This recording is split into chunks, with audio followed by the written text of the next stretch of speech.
still haven't really settled down, but at least I've carved out some time to work on my projects.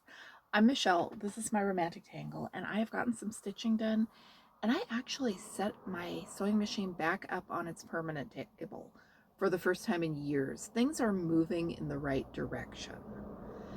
I did a little more stitching on Signs of Spring. This is one of the Pinker and Pumpkin quilting houses.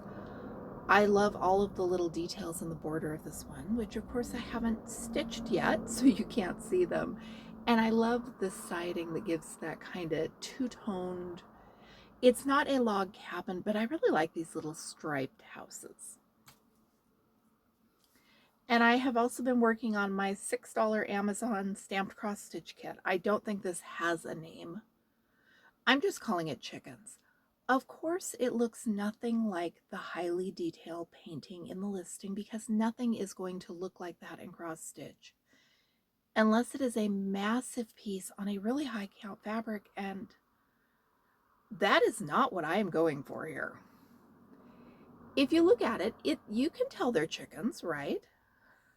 I mean, I can tell they're chickens, or I'm convincing myself that I can. It doesn't matter. This is a low stakes project that I am just enjoying while I work on it. Wool Needle Hands did a video called We Have Forgotten How to Have Hobbies, and it talks about a kit that she bought from, I think, the 1950s or 60s. It is a plastic bird model that you paint to look like a parakeet. It is adorable. But she talked about how hobbies and things like that used to be different than the way we look at hobbies now. And it really hit home with me as I was working on this project after watching it. I think this is the kind of project she was talking about, although specifically she was talking a lot about the older kids, and this is obviously brand spanking new. I was thinking, like, last year I found a book of 1001 things for girls to do, and it was just a list of pastimes and things you could make, and we really have overcomplicated things, haven't we? I have been working on my ghost because, of course, I've been working on my ghost. I am addicted to this project. This would absolutely be my focus project, work on it until it is done, except the confetti stitching I am finding very mentally taxing. There are so many similar colors side by side, which is what gives it this great shading. And there are some big blocks of solid shadow. But I can't work on it for too long before I start to get a little loopy and lose my place. And that's when I need to put it down and work on something like Signs of Spring or the chickens. I love it. It is not a stick with it until I am done sort of project. And I had been questioning the tint of the lighter colors. We watched a old black and white movie from 1934 the other night, and these overly dark shadows and the slight pinkish cast, that is exactly what the colors in that old Western movie looked like. There was a room that had the shadows and the kind of blotchy wallpaper. So I don't know if that is the effect the designer was going for, but that is what it feels like to me, and I am loving it. I'm telling myself I can't buy another one of these ghosts until I finish this one, but I really want the ghost on the porch.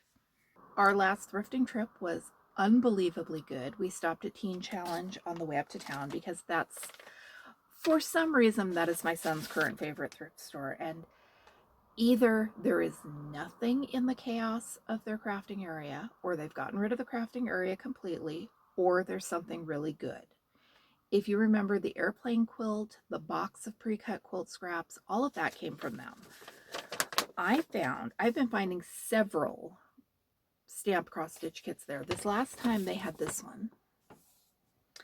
It was $1. It had everything, and whoever owned it before me had put in exactly that many stitches. So for $1, I decided that this is gonna come home with me. It is not my absolute favorite, but I'm kind of collecting these, and I think this would be a good project to stick in an emergency bag. The bag that you grab when you are headed out. I mean, lately it's always the emergency room. When you're headed somewhere and you don't know how long you're going to be there, and maybe it's not a bad thing just to have a project in your glove compartment for unexpected car repairs. They also had this dimensions kit. I like the starfish and the shells and the puddle in the sand. I think I would substitute this phrase for something else if I stitch it. But I also have someone else in my life who's just learning to stitch, and this might be a good gift. It was 50 cents. While the laundry was tumbling, we headed down to Goodwill because that is what we always do while the laundry is tumbling. There is just enough time to walk the couple blocks from the laundromat, make a lap of the store, and get back before the machine unlocks. Out of the corner of my eye, I cannot tell you how much of my thrifting is out of the corner of my eye, I saw the Dimensions logo and new Dimensions packaging. I thought the days of finding new in-package dimension kits at all at the thrift store, let alone at a good price, were past us. But look what I found. And then look what else I found. And look what else I found. This one is actually stamped, not counted. Not that I am complaining. This is a Dimensions, it's Bothy Threadworks, who I've heard good things about. I've never tried one of their kits. But look at the chicken. I don't care who the manufacturer is. Look at the chicken. I want to stitch this. And then I run hot and cold on Dimensions, or not Dimensions, Designworks kits. I don't love their thread. I don't love their charts, but look at the cobblestones and the walls, and these were $3.99 each.